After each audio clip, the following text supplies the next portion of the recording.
no século IX, a Irlanda era uma terra de centenas de reinos fragmentados, cada um ferozmente independente, cada um governado por antigas linhagens de sangue. Embora 5 grandes reinos supremos se destacassem acima dos demais, exercendo poder sobre os domínios menores, nenhum governante único dominava toda a ilha, e havia muitos reis espalhados pela terra. Essa falta de unidade deixava a Irlanda vulnerável, sua força fragmentada incapaz de repelir as tempestades que se aproximavam no horizonte. Mas uma nova e formidável força chegou do outro lado do mar. A Era Viking havia começado. Por 200 anos, a Irlanda seria dominada por ondas de invasões e guerras nórdicas, seus mosteiros saqueados, seu solo sagrado queimado e sua paz destruída sob as botas dos guerreiros do norte. Os vikings só pioraram a situação na Irlanda e alguns reis se uniram para enfrentar a ameaça, enquanto outros se aliaram aos invasores para tentar dominar os outros reinos. Entre esses invasores, um nome ecoaria pelos anais da história irlandesa: Olaf, o Branco. Aclamado na lenda como um descendente dos deuses, Olaf não era um senhor da guerra comum. Ele se tornaria o primeiro rei de Dublin, estabelecendo uma fortaleza nórdica em solo irlandês que moldaria o destino da ilha por gerações e se tornaria um dos postos comerciais mais importantes da Grã-Bretanha. Conhecido pelos irlandeses como Amlab Conung e o Rei dos Estrangeiros, seu nome era pronunciado com medo e temor em cada reino fragmentado da Irlanda. Mas para este vídeo vou me referir a ele como Olaf. A saga dos habitantes da Terra o chama de o maior que caminhou para o oeste sobre o mar, refletindo sua grandeza. Esta é a história dele. A saga Landamabok é uma obra escrita medieval islandesa que descreve a ascendência de Olaf.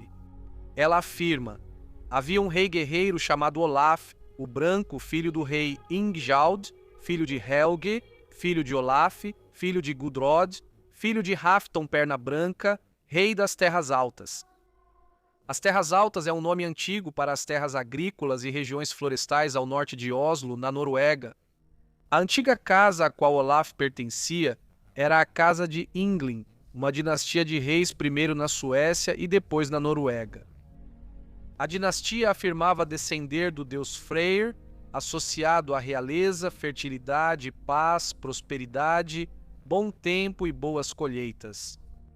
Durante a Era Viking, muitos governantes reivindicavam legitimidade para seu governo a partir de seus ancestrais divinos, pois acreditava-se que eram dotados de poderes divinos, como sorte na guerra e boas estações durante seu reinado.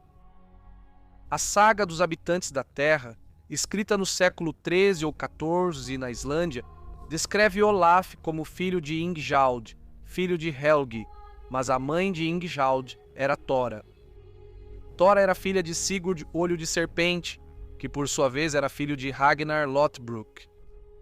Essa fonte posterior, sem dúvida, quer glorificar Olaf como descendente do herói Ragnar Lothbrok. Mas Olaf e Ragnar teriam vivido aproximadamente na mesma época durante o século IX. Além disso, Olaf é descrito como irmão de Aimar, que os historiadores identificaram como Ivar, o sem-ossos, filho de Ragnar. Portanto, é altamente improvável que Olaf seja um descendente distante de Ragnar. Além disso, os anais irlandeses registram que o pai de Olaf se chamava Godofredo, o rei de Lolhlin. Godofredo desempenhou um papel fundamental na ascensão da influência nórdica na Escócia e foi um dos primeiros governantes das ilhas. Um domínio que exerceu influência sobre o mar da Irlanda e suas regiões circundantes durante a Idade Média. Embora muito sobre Godofredo permaneça envolto em mistério, incluindo suas origens e a natureza exata de seu reino, o termo gaélico Lochlan, que significa terra dos fiordes, era historicamente usado para se referir à Noruega. Isso sugere que Godofredo provavelmente governava um reino norueguês. As origens da linhagem de Olavo estão envoltas em lendas, e é improvável que sua verdadeira ancestralidade seja totalmente conhecida. De acordo com todas as sagas e fontes, no entanto, Seus antepassados eram considerados reis lendários e até deuses, dos quais Olavo era um ilustre descendente. Os governantes e príncipes da Noruega teriam sido criados sob a sombra dos antigos deuses, imersos nos antigos ritos e rituais dos Aesir. Desde cedo, eles teriam aprendido os costumes sagrados, incluindo a oferta de sacrifícios de sangue para apaziguar o divino. Junto com essa educação espiritual, eles teriam sido treinados nas artes da guerra, dominando a lança, o machado e a espada. Eles também aprenderam os segredos do dracar nórdico, uma maravilha de sua época que lhes dava uma vantagem formidável no mar. Assim nasceu a temida tradição de partir em expedições vikings. Essa criação teria dado a Olavo o que ele precisava para mais tarde alcançar destaque. Nada se sabe sobre a infância de Olavo, mas seus feitos posteriores foram atestados. A menção mais antiga a Olavo nos Anais de Ulster, também conhecidos como os Anais da Irlanda Medieval, descreve sua chegada no ano de 853. Ela afirma: Olavo, filho do rei de Lochlan, veio para a Irlanda e os estrangeiros da Irlanda se submeteram a ele, e ele recebeu tributo dos irlandeses.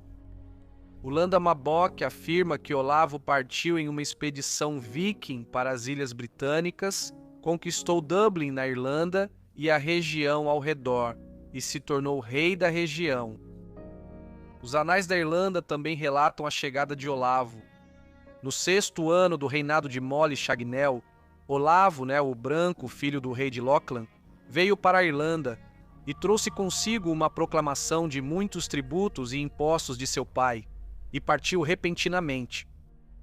Então seu irmão mais novo, Aimaru, veio depois dele para cobrar o mesmo tributo.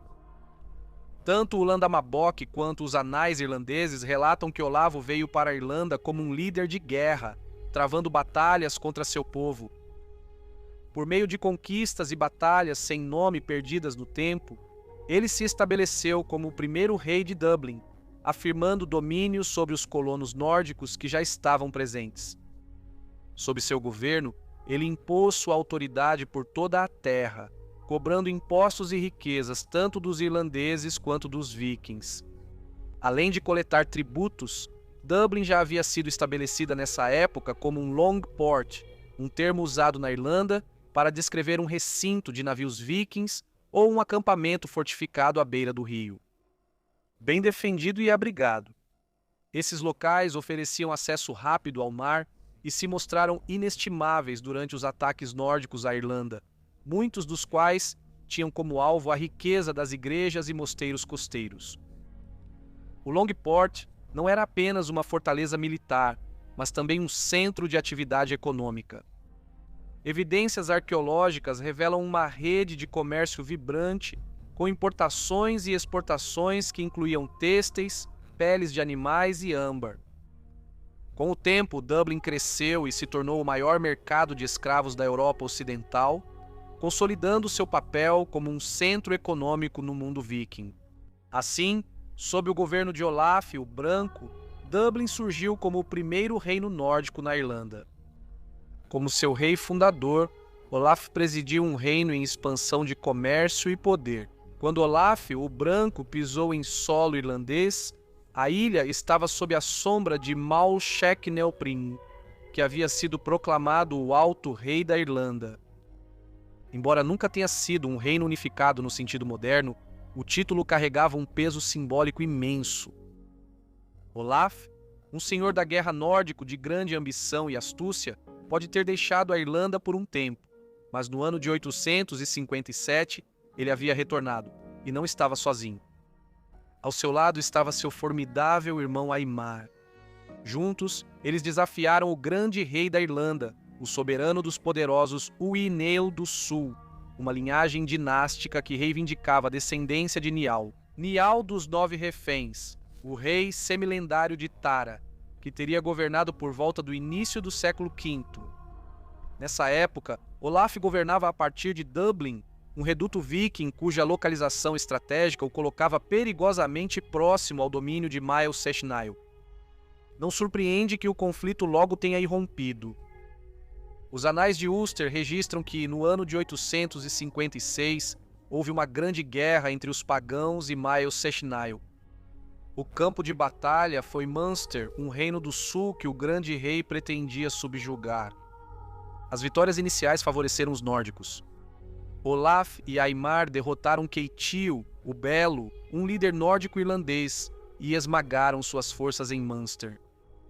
No ano de 858, suas alianças haviam crescido. Aimar uniu forças com Cerbal, o rei de Osseri, um pequeno, mas estrategicamente vital reino no sudeste. Embora Cerbal já tivesse lutado contra os nórdicos, agora ele estava ao lado deles em oposição ao crescente poder do Alto Rei. Unidos, eles derrotaram um exército nórdico-irlandês aliado ao Alto Rei. No ano de 859, Olaf, Aimar e Cerbal avançaram ainda mais, saqueando o reino de Meath, que era o sede ancestral de Mael Sechnaill. Em resposta, o Alto Rei convocou um conselho real. O resultado foi decisivo. Cerbal, buscando restaurar a paz entre os irlandeses, rompeu com os vikings e mais uma vez jurou lealdade ao Alto Rei. Com Cerbal perdido, Olaf e Aimar voltaram-se para o norte, formando uma nova aliança com Ad Finlay, soberano supremo do norte dos Enel e um grande rival do Alto Rei. De acordo com os anais fragmentários, Olaf selou o pacto casando-se com a filha de Ad Finlay.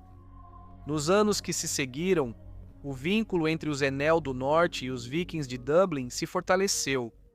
Com os Enel do Sul como inimigos comuns e Dublin tão próxima de suas terras, os nórdicos tornaram-se aliados naturais, embora desconfiados, de seus colegas do Norte.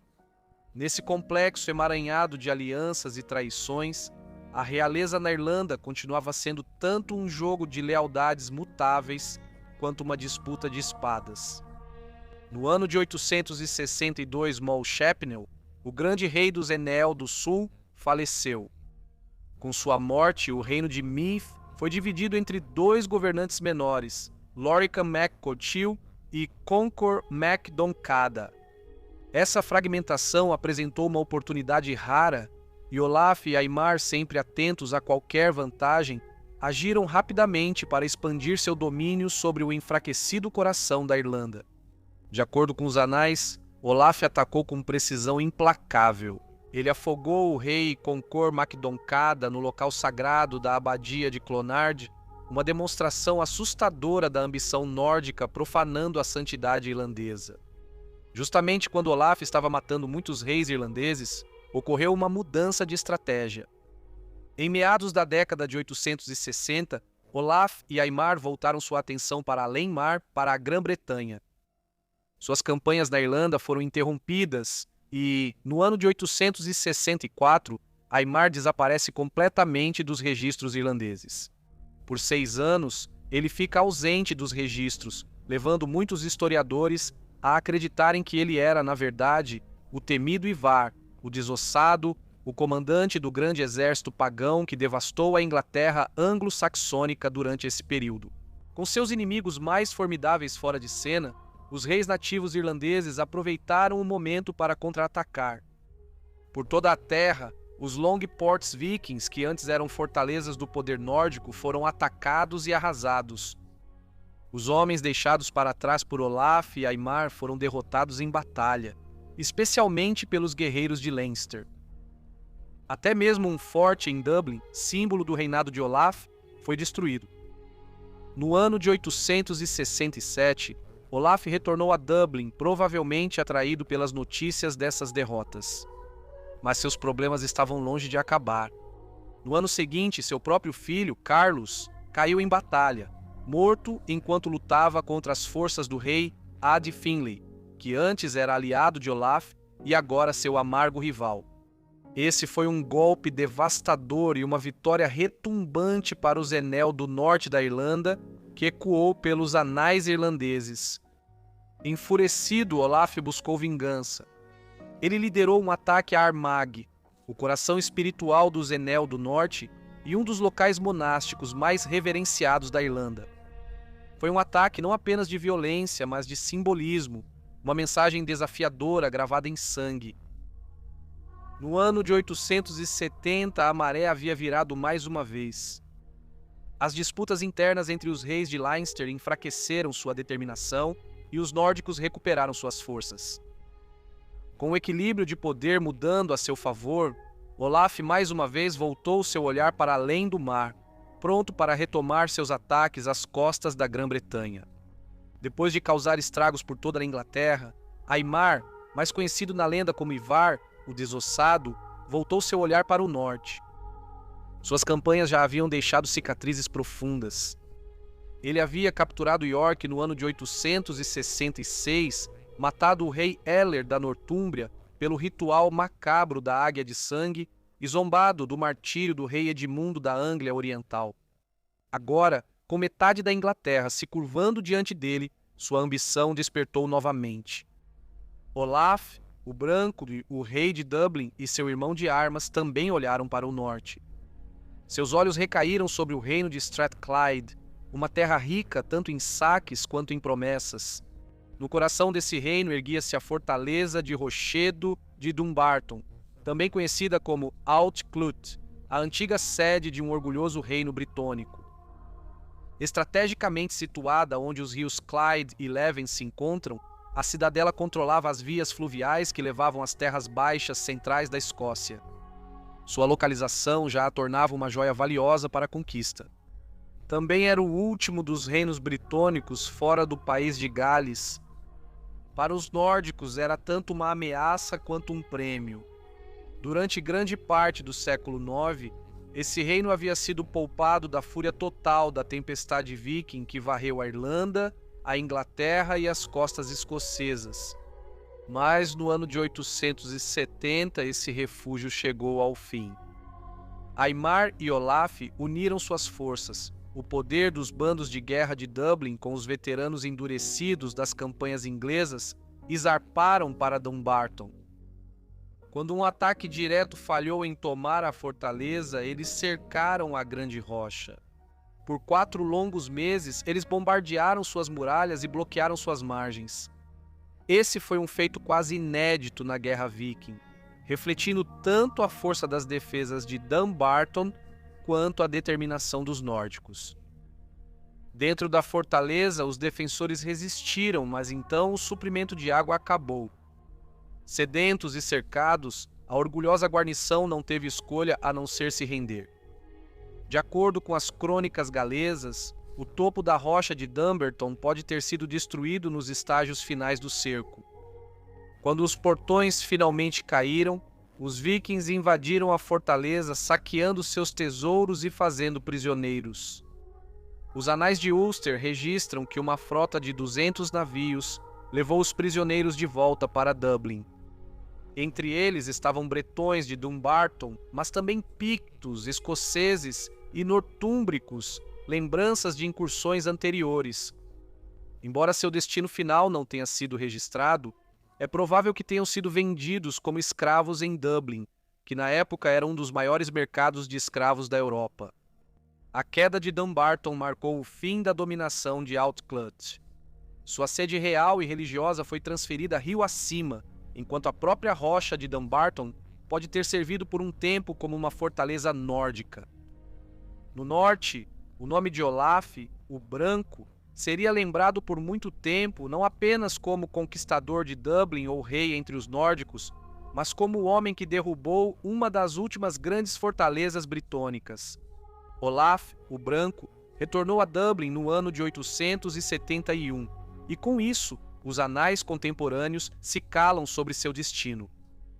Mas os anais fragmentários da Irlanda oferecem um último vislumbre.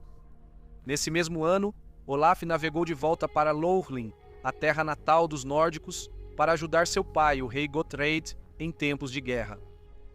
Dando a entender que Olaf talvez tenha retornado à sua terra ancestral, a Noruega, para travar mais guerras. O que aconteceu com ele está envolto nas brumas da lenda e em memórias conflitantes. De acordo com a crônica dos Pictos, Olaf encontrou seu fim por volta do ano 874, no meio de uma campanha implacável contra o rei Constantino I da Escócia. Ela afirma que Olaf e seu exército devastaram a Pictávia e ele permaneceu lá do dia 1º de janeiro até a festa de São Patrício. Novamente, no 3º ano, enquanto recolhia tributos, Olaf foi morto por Constantino. Porém, o Landnámabók islandês relata outra história. Lá, dizem que Olaf morreu em solo irlandês caindo em batalha. O Landnámabók também registra que Olaf se casou com Aedr, a de mente profunda filha de Ketil Nariz Chato, o rei nórdico das ilhas. Olaf e sua esposa tiveram um filho chamado Thorstein, o Vermelho, que se tornaria um feroz senhor da guerra por mérito próprio, lançando suas próprias campanhas para conquistar a Escócia na década de 870. No entanto, o legado de Olaf já estava selado. Ele foi o primeiro rei nórdico de Dublin, o fundador de um reino que se tornaria o domínio viking mais duradouro na Irlanda. Sob seu governo, Dublin floresceu não apenas como um reduto de guerreiros, mas também como um centro de comércio e riqueza, uma porta de entrada entre a Irlanda e o amplo mundo viking. Ele foi mais do que um rei. Para os nórdicos, ele era descendente dos deuses, um matador de reis, um destruidor de fortalezas e o homem que conquistou a inexpugnável rocha de Dumbarton, e seu nome ecoava tanto nas sagas quanto nos anais. Após a morte de Olaf, seu irmão Aimar assumiu o reinado de Dublin, e foi Aimar quem fundou uma das mais poderosas dinastias nórdico-gaélicas que dominaram os mares e as costas do Mar da Irlanda. De Dublin a York, a influência do rei nórdico seria sentida, mas nada disso, nenhuma das conquistas, nada do legado teria sido possível sem Olaf o Branco. Siward foi um dos condes mais formidáveis do norte da Inglaterra no século XI. Com o tempo, sua vida se tornou lendária, cercada por histórias míticas sobre suas origens. Os cronistas o descrevem como um homem de estatura quase gigantesca, com força extraordinária tanto de corpo quanto de mente. Ele ganhou destaque durante o reinado de Canuto, o Grande, tornando-se conde da Nortúmbria numa época em que a autoridade real no norte era arduamente conquistada e ferozmente disputada. Até, no mais tardar, o ano de 1033, Siward controlava o sul da Nortúmbria, a atual York, governando a região em nome de Canuto. A Nortúmbria era uma terra dura e frequentemente sem lei quando comparada ao sul da Inglaterra, há muito tempo assolada por disputas de sangue, rebeliões e famílias rivais que governavam seus territórios com quase total independência. Seus perigos eram agravados por uma fronteira norte volátil, onde constantes invasões escocesas ameaçavam tanto as terras quanto o povo. Ainda assim, apesar desses desafios, Siward conseguiu impor sua autoridade sobre todo o condado. Um servo leal e indispensável à coroa, Siward deu apoio militar crucial e conselhos políticos aos sucessores de Canuto, Harthacnut e Eduardo, o Confessor. Seu poder e reputação foram ainda mais fortalecidos por sua campanha contra o rei escocês Macbeth, um conflito que mais tarde lhe garantiu um lugar na imaginação dramática de William Shakespeare. Feroz, pragmático e resoluto, Siward é considerado o último grande senhor viking do norte. Esta é a história dele. A Vita et Passio Valdevi é uma biografia de Valtiof, filho de Siward. Seguindo as convenções da biografia medieval, a obra apresenta a ancestralidade de Valtiof de forma ricamente lendária, misturando história com mito. As histórias dos antigos nos contam que Ursus, um certo nobre a quem o Senhor, ao contrário do que normalmente acontece na procriação humana, permitiu ser gerado de um urso branco como pai e de uma nobre como mãe, gerou Spartinglus. Spartinglus gerou Ulfius e Ulfius gerou Bjorn, cujo apelido era Bersum. Este é o filho do urso. Esse Bjorn era dinamarquês de origem, um conde distinto e soldado famoso. Como sinal, porém, de que devido à parte de sua ascendência, ele era de uma espécie diferente. A natureza lhe deu as orelhas do lado de seu pai, ou seja, as de um urso. Em todos os outros traços, ele tinha a aparência de sua mãe. E depois de muitos feitos viris e aventuras militares, ele gerou um filho, um comprovado imitador da força e habilidade militar de seu pai. Seu nome era Siward. Esta passagem identifica Siward como filho de um conde escandinavo chamado Bjorn ou Bjorn e traça sua linhagem até um urso polar. Uma ideia enraizada no folclore germânico e não em uma crença literal. Na Europa do Norte pré-cristã, o urso era muito mais do que um animal. Era um ser sagrado e simbólico, intimamente associado à força, ferocidade e realeza. Alegações, descendência de ursos formavam uma tradição mítica bem estabelecida na cultura nórdica e medieval em geral, frequentemente usadas para explicar guerreiros extraordinários, figuras heróicas e a passagem de um passado pagão para um presente cristão. Muitos historiadores sugeriram que o suposto pai de Siward, Bjorn, provavelmente foi uma figura histórica. Ele pode ter sido irmão de Thorgil Sprackling, que por sua vez era considerado filho do príncipe sueco Sturbjorn, o Forte, um lendário berserker. Se tal linhagem for aceita, Siward teria sangue nobre sueco e seria um descendente direto por linha masculina de Bjorn Braço de Ferro. Segundo essa reconstrução, Siward também teria sido primo de primeiro grau do conde Ulf da Dinamarca, que se casou com Estrid, irmã de Canuto, e fundou a dinastia real que acabou sucedendo o próprio Canuto. A família Sprackling ganhou destaque na Escandinávia durante a vida de Siward, e a notável carreira de Siward na Inglaterra pode ser vista como mais uma expressão do crescente poder e influência dessa família dentro da política do mundo viking. A data exata e as circunstâncias da chegada de Siward à Inglaterra permanecem desconhecidas. A referência contemporânea mais antiga e segura a ele aparece em uma carta emitida pelo rei Canuto no ano de 1033 em favor de Ælfric Puttock, o arcebispo de York. Naquele ano, Siward já era certamente um conde, mesmo que ele tenha conseguido o título antes.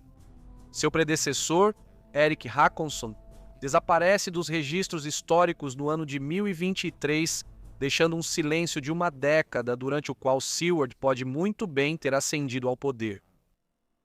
A Vita Valdev, no entanto, fornece um relato muito mais dramático e lendário sobre a ascensão de Siward.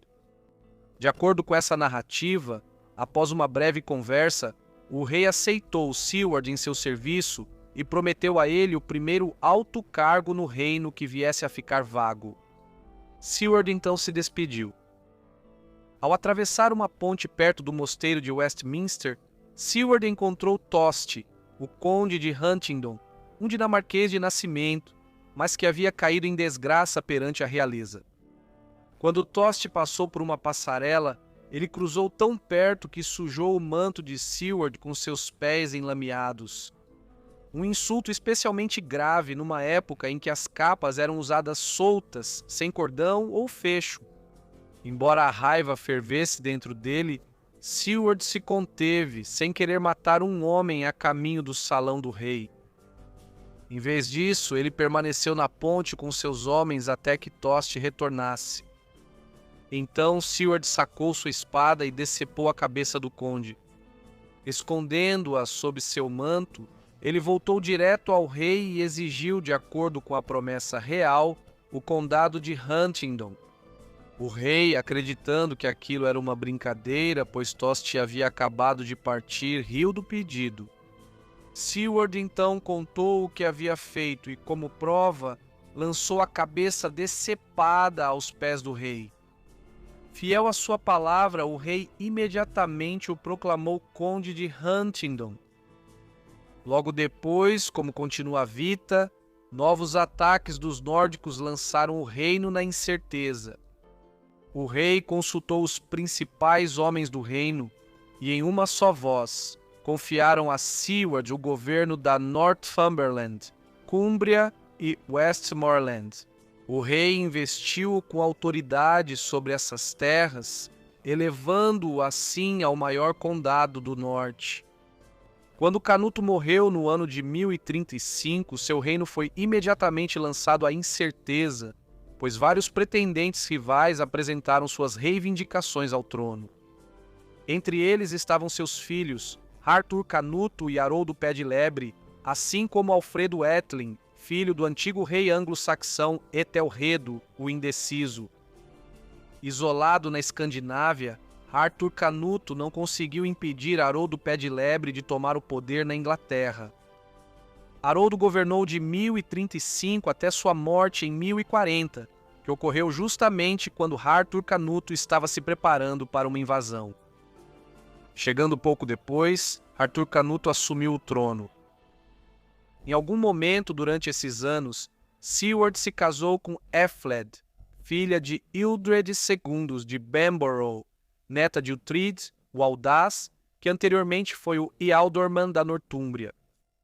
A crônica anglo-saxônica registra que, no ano de 1041, Eadwulf, o conde de Bamborough, foi traído pelo rei Arthur Canuto. Outras fontes, incluindo o Libelos de Exórdio, esclarecem isso. O ato foi realizado pelo próprio Siward, que atacou e matou Eadwulf, filho de Uhtred, o Audaz, e possivelmente rival de Siward pelo controle da região. É provável que Siward tenha usado a linhagem distinta de sua esposa para fortalecer sua reivindicação ao condado de Bamborough. Embora Arthur Canuto tivesse prometido salvo-conduto a Eadwulf, ele parece ter colaborado no assassinato. Após o ocorrido, Siward tornou-se o conde de toda a Nortúmbria. Esse ato provocou uma condenação generalizada. A crônica anglo-saxônica denunciou isso como uma traição e rotulou o rei como um perjuro.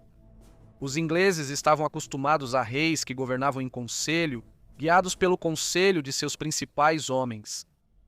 Arthur Canuto, no entanto, havia governado a Dinamarca como um autocrata e mostrou pouca inclinação para alterar seu estilo de governo na Inglaterra. Isso se devia à sua desconfiança em relação a muitos dos condes ingleses. Ele dobrou o tamanho da frota inglesa de 16 para 32 navios, em parte para proteger seu império mais amplo, e para financiar isso, impôs impostos consideravelmente mais altos. Essas exigências coincidiram com uma colheita ruim, mergulhando grande parte da população em dificuldades.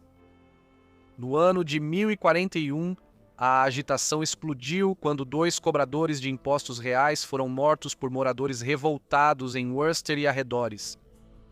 Harthacnut respondeu com uma medida brutal e profundamente impopular. Ele ordenou que seus condes realizassem uma devastação, queimando a cidade e massacrando seus habitantes. Siward foi convocado e participou da represália. Hardacanuto sobreviveu apenas mais um ano. No ano de 1042, ele morreu repentinamente em um banquete de casamento, supostamente por envenenamento. A morte dele pôs fim ao domínio dinamarquês da Inglaterra, e seu meio-irmão Eduardo, o Confessor, subiu ao trono sem oposição. As relações entre Siward e o rei Eduardo parecem ter sido cordiais e de apoio mútuo. De fato, Siward parece ter sido um dos aliados mais poderosos e confiáveis do rei.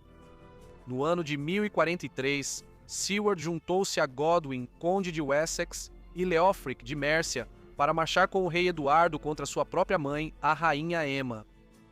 A campanha permitiu que Eduardo tirasse da rainha seu vasto tesouro, uma riqueza acumulada durante o reinado de Canuto, que Emma guardava com zelo, pois há muito tempo favorecia seu outro filho, Hardacanuto. Enquanto o próprio Eduardo passou cerca de 25 anos exilado na Normandia, Siward apoiou firmemente a decisão do rei, vendo a transferência desse tesouro como uma base tanto simbólica quanto prática para o novo reinado e para a estabilidade do reino. As tensões ressurgiram dramaticamente no ano de 1051, quando Godwin, o conde de Wessex e o homem mais poderoso da Inglaterra, se rebelou contra Eduardo, o Confessor. Tendo rompido com o rei, apesar de ser seu sogro, Godwin marchou em direção a Londres à frente de suas tropas. Ciente de que sua própria base de poder não poderia resistir à força de Wessex e à formidável família de Godwin, Eduardo convocou seus condes leais, Siward e Leofric, que prontamente mobilizaram seus exércitos e avançaram para o sul em apoio à coroa. A crônica anglo-saxônica registra que Siward foi obrigado a convocar reforços adicionais e que o rei acabou prevalecendo. Godwin foi levado ao exílio temporário. Mas mesmo no exílio, Godwin continuou sendo uma ameaça grave. O apoio contínuo e resoluto de Siward e Leofric provou ser essencial para a segurança de Eduardo. Mas a opinião pública logo começou a mudar. À medida que as circunstâncias mais amplas do exílio de Goduíno se tornaram conhecidas, a simpatia por ele aumentou. Eduardo havia se recusado a punir seus associados normandos pelo assassinato de moradores em Dover, recusando-se a levá-los à justiça. Goduíno, cujo condado incluía Dover, havia defendido seus habitantes e se recusado a agir contra eles. Eduardo então acusou Goduíno de ser responsável pela morte anterior de seu irmão, Alfredo Etelingo, o que levou o conflito a escalar para uma rebelião aberta. Enquanto Goduíno permanecia no exílio, ele usou sua imensa riqueza para contratar mercenários de toda a Europa. No ano de 1052, ele retornou à Inglaterra, à frente de uma força formidável, e os homens de Wessex se levantaram em apoio ao seu senhor despossuído.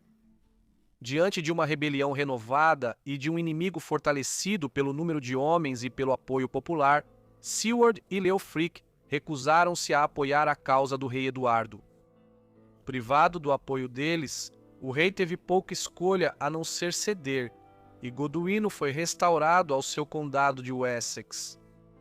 Os anais de Lindisfarne e Durham, compostos no início do século XII, registram no ano de 1046 que o conde Siward, com um grande exército, entrou na Escócia e expulsou o rei Macbeth, colocando outro em seu lugar.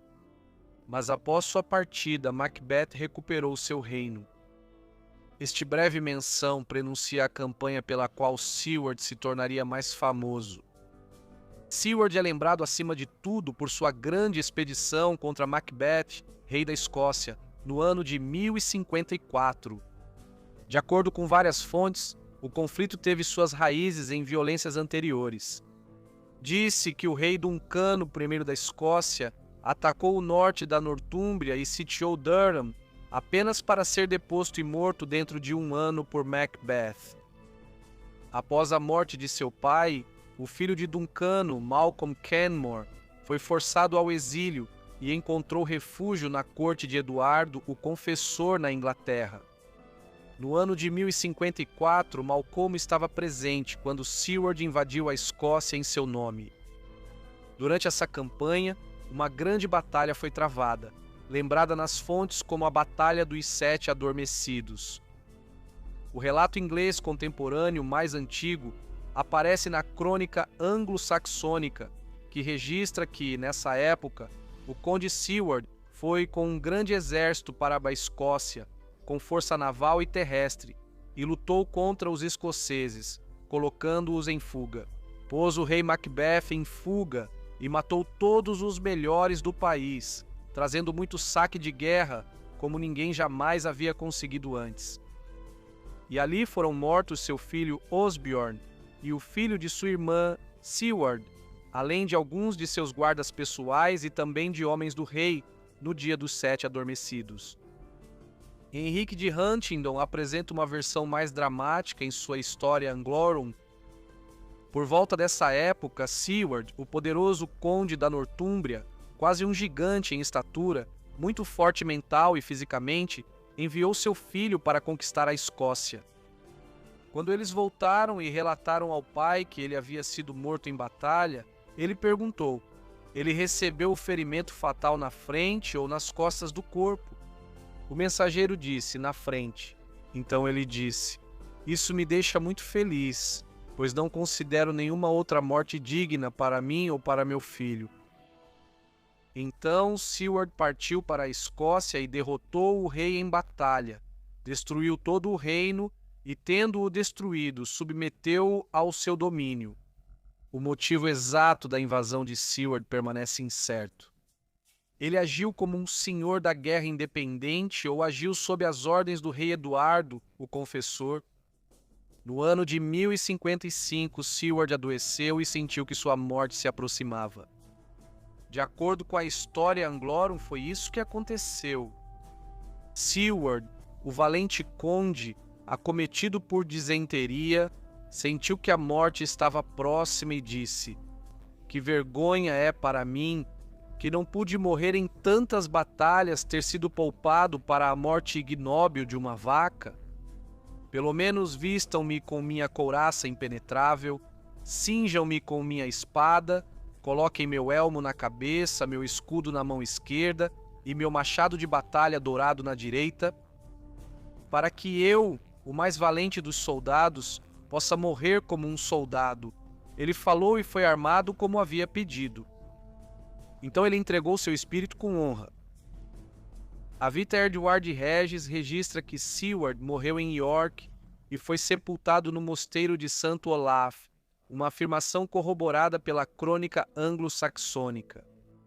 Ele também é creditado como fundador desta igreja.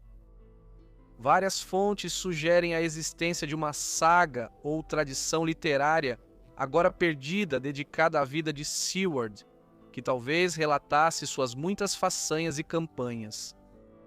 Se tal obra realmente existiu, ela desapareceu com o tempo, deixando grande parte de sua história e muitas de suas batalhas para sempre irrecuperáveis. Um dos filhos de Siward, Waltheof, nascido de sua esposa Ethelred, sobreviveu a ele. Waltheof ganhou destaque como conde nas Midlands Orientais antes de eventualmente herdar o condado da Nortúmbria. No entanto, sua posterior rebelião contra Guilherme o Conquistador levou à sua execução, após a qual ele passou a ser venerado como santo. Por meio da filha de Waltheof, que se casou com Davi I, o rei dos escoceses, Siward entrou na linhagem dos reis da Escócia e, com o tempo, dos posteriores monarcas da Grã-Bretanha.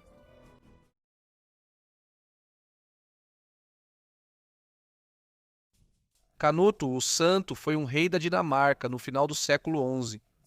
Um governante ambicioso, ele buscou fortalecer a monarquia dinamarquesa e restaurar o Império do Mar do Norte, outrora forjado por seu tio-avô, Canuto o Grande. Vendo Guilherme, o Conquistador, como um usurpador sem direito legítimo ao trono inglês, Canuto lançou várias incursões contra a Inglaterra na tentativa de afirmar sua influência. Um devoto apoiador da Igreja Católica Romana, Canuto era profundamente comprometido com a reforma religiosa. No entanto, essa própria devoção acabou contribuindo para sua queda. Ele insistiu na cobrança rigorosa dos dízimos ou impostos da Igreja, uma política que se mostrou profundamente impopular entre seus súditos.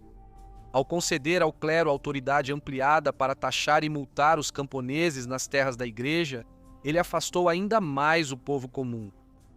Essas crescentes queixas provocaram uma revolta camponesa no início de 1086. A multidão de camponeses perseguiu Canuto até uma igreja. No entanto, eles logo invadiram a igreja e o mataram, encerrando seu reinado de forma violenta. Canuto mais tarde se tornou o primeiro rei dinamarquês a ser canonizado. No início do século XII, a Igreja Católica Romana o declarou santo e o reconheceu como o santo padroeiro da Dinamarca. Esta é a história dele. Canuto nasceu no ano de 1042 como um dos muitos filhos de Sueno II Stridson. Sua mãe era uma amante desconhecida. Sueno, por sua vez, era filho de Ulf Thorgilsson, o Jarl dinamarquês e regente que governou a Dinamarca em nome de Canuto o Grande. A mãe de Sueno era Strid Svensdatter, que era filha de Sueno Barba Bifurcada. Por essa linhagem, tanto Canuto, o Santo, quanto seu pai Sueno estavam ligados à antiga dinastia governante pela linha materna. Com a morte de Harda Canuto, filho de Canuto o Grande, essa linhagem real chegou ao fim. Mergulhando a Escandinávia, especialmente a Noruega e a Dinamarca, os remanescentes do Império do Mar do Norte, em períodos de conflito e guerra. Nada foi registrado sobre os primeiros anos de Canuto, o Santo. Ele aparece pela primeira vez nos registros históricos no ano de 1069, participando do ataque de seu pai, Sueno, à Inglaterra. Em 1066, Guilherme, o Duque da Normandia, derrotou os anglo-saxões na Batalha de Hastings, tornando-se Guilherme o Conquistador, e pôs fim à longa linhagem de reis anglo-saxões e vikings dinamarqueses que já haviam governado a Inglaterra. No entanto, a nobreza anglo-saxã recusou-se a se submeter à autoridade de Guilherme, levantando-se repetidamente em rebelião. A resistência deles desencadeou a conquista normanda da Inglaterra, um dos episódios mais sangrentos da história do país. Com a Inglaterra em turbulência, o rei Sueno da Dinamarca aproveitou a oportunidade. No ano de 1069, ele lançou uma frota de invasão, com força estimada entre 240 e 300 dracares. A força havia sido recrutada não apenas na Dinamarca, mas também na Noruega, Frísia e Saxônia, e era liderada não pelo próprio Sueno, mas por seus filhos Haroldo-En e Canuto, o Santo. Os dinamarqueses navegaram até o Humber, onde fizeram um desembarque bem-sucedido, e foram acompanhados por vários líderes ingleses, incluindo Wolfiof, Gospatrick e Edgar, o Ætheling, um pretendente ao trono inglês. De acordo com a crônica anglo-saxônica, esses nobres estavam acompanhados por todo o povo do país, sugerindo uma revolta generalizada em Yorkshire. A força anglo-dinamarquesa combinada marchou sobre York, cavalgando e marchando com grande entusiasmo. Eles derrotariam a guarnição normanda em batalha aberta e então capturariam a cidade. Guilherme, que estava na floresta de Dean quando recebeu a notícia da invasão, marcharia imediatamente para o norte. Ao saber da aproximação de Guilherme, os dinamarqueses abandonaram York, recuando para seus navios ou estabelecendo uma linha defensiva ao longo do Humber. Guilherme expulsou parte do exército dinamarquês de Lindsey e até o Natal já havia retomado York. Após o feriado, ele desencadeou uma campanha brutal conhecida como Devastação do Norte. Nortúmbria, a região mais ao norte da Inglaterra, foi devastada. Campos e cidades foram queimados. A fome se espalhou de forma tão ampla que algumas pessoas foram levadas ao canibalismo, e estima-se que 100.000 vidas foram perdidas devido à fúria de Guilherme. Os dinamarqueses chegaram a um acordo com Guilherme. Em troca de um grande pagamento e permissão para se sustentarem saqueando a costa leste, eles se retirariam da Inglaterra na primavera seguinte. No entanto, na primavera do ano de 1070, o próprio Sven Estridsson se juntou à frota. O rei Sven desembarcaria com seu exército na ilha de Ely. A crônica anglo-saxônica relata que ingleses de todas as regiões pantanosas vieram ao seu encontro, pensando que certamente iriam conquistar toda a terra. Entre eles estava Hereward, um homem de Lincolnshire que liderou um grupo na pilhagem da abadia de Peterborough. Naquele verão, Sueno e Guilherme chegaram a outro acordo, cujos termos são desconhecidos, embora quase certamente envolvessem um segundo pagamento, após o qual Sueno retornou à Dinamarca. Seu filho, o príncipe Knut, também voltou para casa. No ano de 1075, vários condes conspiraram durante a festa de casamento de Ralph de Gael para iniciar uma rebelião contra o rei Guilherme. De acordo com Alderic Vitalis, suas queixas incluíam o hábito de Guilherme de eliminar qualquer ameaça real ou suspeita à sua autoridade. Após o casamento, cada senhor retornou ao seu próprio condado e enviados foram despachados para a Dinamarca em busca de assistência. Uma frota dinamarquesa de 200 navios comandada pelo filho de Sweyn, Knut, o Santo, partiu rumo a Norfolk. No entanto, ao chegarem, descobriram que era tarde demais. A rebelião já havia desmoronado. Os dinamarqueses, portanto, seguiram para o norte, devastando a costa de Lincolnshire e saqueando York antes de voltarem para o sul e seguirem em direção a Flandres. Seus líderes, evidentemente, reconheceram que, sem o apoio dos ingleses, Sua força era pequena demais para conseguir qualquer outra coisa. O rei Sueno da Dinamarca morreria no ano de 1076. Ele era conhecido como o pai dos reis, pois 5 de seus 15 filhos viriam a governar a Dinamarca. Após a morte de Sueno, seu filho Haroldo Rem foi eleito rei. Haroldo jurou o que ficou conhecido como as Leis de Haroldo, comprometendo-se a manter a ordem legal estabelecida. No entanto, seu reinado foi marcado pela oposição de vários de seus irmãos, provavelmente incluindo Canuto, que buscou o apoio do rei Olavo III da Noruega. O Papa Gregório VII interveio, aconselhando Olavo a permanecer neutro e pedindo a Haroldo que compartilhasse o poder com seus irmãos. Apesar desse conselho, Canuto foi para o exílio na Suécia e pode ter participado de uma resistência ativa contra seu irmão Haroldo. No entanto, em 17 de abril do ano de 1080, Haroldo morreu e Canuto o sucedeu como rei da Dinamarca. Após sua ascensão, Canuto se casou com Adela, filha do conde Roberto I da Flandres. O casal teve um filho, Carlos, nascido no ano de 1084. Canuto rapidamente provou ser um rei altamente ambicioso e profundamente devoto. Ele fortaleceu a autoridade da Igreja na Dinamarca e concedeu generosos presentes às instituições eclesiásticas, reforçando sua reputação como defensor da fé. Sua determinação em reforçar a coleta dos dízimos refletia ainda mais seu compromisso em elevar a Igreja, uma instituição que, em troca, tornou-se uma poderosa aliada no fortalecimento de sua própria autoridade. Em maio do ano de 1085, Canuto emitiu uma carta de doação para a ainda inacabada Catedral de Lund, concedendo-lhe extensas terras. Ao mesmo tempo, ele fundou a Escola Catedralícia de Lund. Grande parte das terras que ele doou havia chegado à sua posse como pagamento pelo perdão de foras da lei. O clero de Lund recebeu direitos ampliados sobre essas propriedades, incluindo a autoridade para tributar e multar os camponeses locais. No entanto, Knut manteve suas prerrogativas reais, o poder de perdoar foras da lei, de impor multas àqueles que não respondessem ao seu chamado para a guerra e de exigir transporte para sua comitiva. Seu reinado foi caracterizado por esforços vigorosos para consolidar o poder real na Dinamarca, restringindo a nobreza e obrigando-a a obedecer à lei. Ele emitiu decretos reivindicando a posse de terras comuns, dos bens de naufrágios e das propriedades de estrangeiros ou daqueles sem herdeiros. Ele também promulgou proteções para servos libertos, clérigos estrangeiros e mercadores visitantes. Essas medidas, no entanto, despertaram ressentimento entre seus súditos, que não estavam acostumados a um rei exercendo poderes tão amplos ou intervindo de forma tão direta em seus assuntos cotidianos. As ambições de Knut, no entanto, não eram puramente domésticas. Como sobrinho neto de Knut, o Grande, que governou a Inglaterra, Dinamarca e Noruega, até o ano de 1035, Knut, o Santo, acreditava que a coroa da Inglaterra era seu direito e considerava Guilherme o Conquistador um usurpador.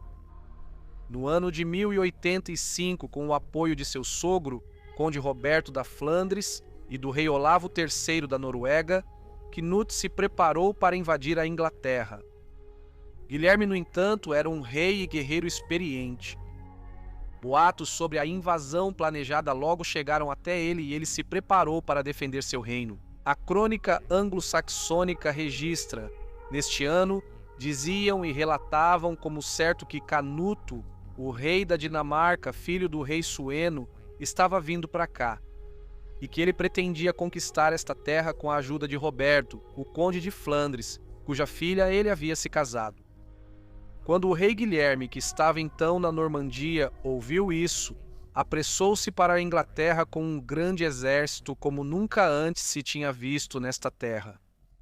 As pessoas se perguntavam como o país poderia alimentar todos eles, mas o rei alojou seus soldados entre seus súditos por toda a nação, e eles os sustentaram, cada um de acordo com a terra que possuía. E o povo sofreu muito neste ano, pois o rei ordenou que a zona rural próxima ao mar fosse devastado, para que, se seus inimigos desembarcassem, não encontrassem nada para saquear. Com Guilherme totalmente preparado para a invasão ameaçada e com as regiões costeiras da Inglaterra desprovidas de qualquer coisa que valesse a pena saquear, Canuto enfrentaria imensa dificuldade para trazer suas forças para a terra. Guilherme comandava um vasto exército que, segundo a crônica anglo-saxônica, era o maior que a Inglaterra já reuniu. O exército dinamarquês, no entanto, era composto em grande parte por camponeses que precisavam voltar para casa para a colheita. Cansados da longa espera, eles escolheram Olaf, irmão de Canuto, para apresentar suas reclamações.